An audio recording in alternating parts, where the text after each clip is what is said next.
ರಾಜ್ಯ ರಾಜಕೀಯದಲ್ಲಿ ಪ್ರಜ್ವಲ್ ಅವರ ಪೆನ್ ಡ್ರೈವ್ ಕೇಸ್ ಭಾರಿ ಸಂಚಲನವನ್ನ ಮೂಡಿಸಿದೆ.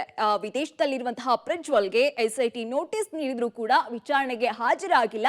ಇದೀಗ ಎಸ್ಐಟಿ ಮತ್ತೊಂದು ಹೆಜ್ಜೆ ಮುಂದೆ ಹೋಗಿದೆ. ಅದೇನು ಅಂತೀರಾ? ಈ ಸ್ಟೋರಿ ನೋಡಿ ಗೊತ್ತಾಗುತ್ತೆ. ಸಂಸದ ಪ್ರಜ್ವಲ್ ರೇವಣ್ಣ ಈಗ ಅತ್ಯಾಚಾರ ಪ್ರಕರಣದ ಆರೋಪಿಯಾಗಿದ್ದಾರೆ. ಸಂತ್ರಸ್ತೆಯೊಬ್ಬರು ನೀಡಿದ ಹೇಳಿಕೆಯನ್ನು ಆಧರಿಸಿ ಎಸ್ಐಟಿ ಎಫ್ಐಆರ್ ಅನ್ನು ದಾಖಲಿಸಿದೆ. ಈಗಾಗಲೇ ದಾಖಲಾಗಿದ್ದ ಎಫ್ಐಆರ್ನಲ್ಲಿಯೇ ಅತ್ಯಾಚಾರ ಪ್ರಕರಣದ ಸೆಕ್ಷನ್ ಅನ್ನು ಕೂಡ ಸೇರಿಸಲಾಗಿದೆ. ಈ ಎಫ್ಐಆರ್ ಆದ ಕೂಡಲೇ ಸಂತ್ರಸ್ತೆಯನ್ನ ಮ್ಯಾಜಿಸ್ಟ್ರೇಟ್ ಮುಂದೆ ಕರೆತಂದು 164 ಅಡಿಯಲ್ಲಿ ಹೇಳಿಕೆಯನ್ನು ದಾಖಲಿಸಿಕೊಳ್ಳಲಾಗಿದೆ. ಆಶ್ಚರ್ಯ ಅಂದ್ರೆ ರೇವಣ್ಣ ಅವರನ್ನು ಕೂಡ ಅತ್ಯಾಚಾರ ಪ್ರಕರಣದ ಆರೋಪಿ ಅಂತ ಎಸ್ಐಟಿ ಮೂಲಗಳು ತಿಳಿಸಿವೆ. ನಿರೀಕ್ಷಣಾ ಜಾಮೀನಿಗೆ ಎಚ್.ಡಿ. ರೇವಣ್ಣ ಅರ್ಜಿ, ನ್ಯಾಯಾಧೀಶರ ಮುಂದೆ ಸಂತ್ರಸ್ತೆ ಹೇಳಿಕೆ ದಾಖಲು.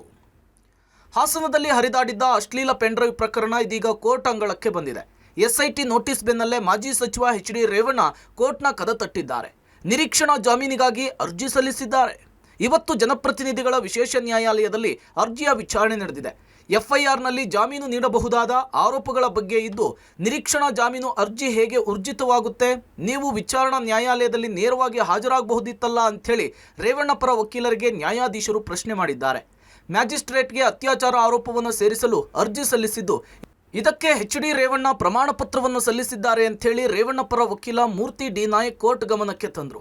ಎಸ್ಐಟಿ ಸಲ್ಲಿಸಿದ ಅರ್ಜಿಯ ವಿವರ ಇನ್ನೂ ಲಭ್ಯವಾಗದ ಹಿನ್ನೆಲೆಯಲ್ಲಿ ಮಧ್ಯಂತರ ಜಾಮೀನನ್ನಾದರೂ ಕೊಡಿ ಅಂಥೇಳಿ ಮನವಿ ಸಲ್ಲಿಸಿದರು.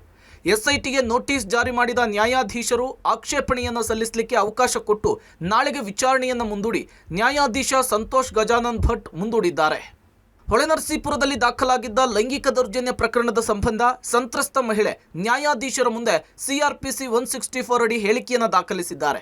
ಈಗಾಗಲೇ ಸಿಆರ್ಪಿಸಿ 161 ಅಡಿ ಹೇಳಿಕೆಯನ್ನು ದಾಖಲು ಮಾಡಿಕೊಂಡಿದ್ದ ಪೊಲೀಸರು ಇವತ್ತು ಮಧ್ಯಾಹ್ನದ ನಂತರ ಮ್ಯಾಜಿಸ್ಟ್ರೇಟ್ ಕೋರ್ಟ್ನಲ್ಲಿ ಸಂತ್ರಸ್ತ ಮಹಿಳೆಯನ್ನು ಹಾಜರುಪಡಿಸಿ ಸಿಆರ್ಪಿಸಿ 164 ಅಡಿ ಮಹಿಳೆಯ ಹೇಳಿಕೆಯನ್ನು ದಾಖಲಿಸಿದ್ದಾರೆ.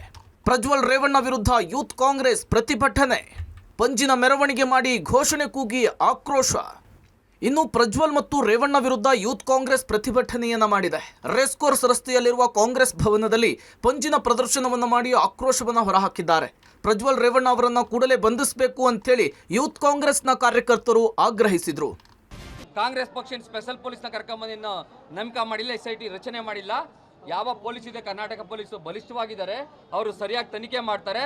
ಈ ಏನು ಅತ್ಯಾಚಾರದ ಒಳಗಾಗಿರುವಂಥ ಸಂಸದ ರೇವಣ್ಣನ ಒಳಗಾಕಿ ಬುದ್ಧಿ ಕಲಿಸ್ತಾರೆ. ನಾವು ಆಗ್ರಹ ಮಾಡಿದಷ್ಟೇ ಇಷ್ಟೇನೆ, ದಯಮಾಡಿ ದೇವೇಗೌಡರ ಮಕ್ಕಳು ಕುಮಾರಸ್ವಾಮಿ ಮತ್ತು ರೇವಣ್ಣವರು ಮತ್ತು ಅವ್ರ ಮಕ್ಕಳು ಎಲ್ಲ ಕುಂತು ಒಂದು ಪ್ರೆಸ್ ಮೀಟ್ ಮಾಡಬೇಕು, ನಾವು ಮಾಡಿರೋದು ತಪ್ಪು ಅಂತ. ಪ್ರಕರಣದಲ್ಲಿ ಕಾನೂನಿನ ಕುಣಿಕೆ ದಿನೇ ದಿನೇ ಬಿಗಿಯಾಗ್ತಾ ಇದೆ. ಎಚ್.ಡಿ. ರೇವಣ್ಣ ಕುಟುಂಬಕ್ಕೆ ಸಂಕಷ್ಟ ಹೆಚ್ಚಾಗ್ತಾ ಇದೆ. ನಾಳೆ ನಿರೀಕ್ಷಣಾ ಜಾಮೀನು ಸಿಗುತ್ತಾ ಅನ್ನೋದನ್ನ ಕಾದ್ ನೋಡಬೇಕಿದೆ. Narasimhamurthy, crime bureau, public TV, Bengaluru.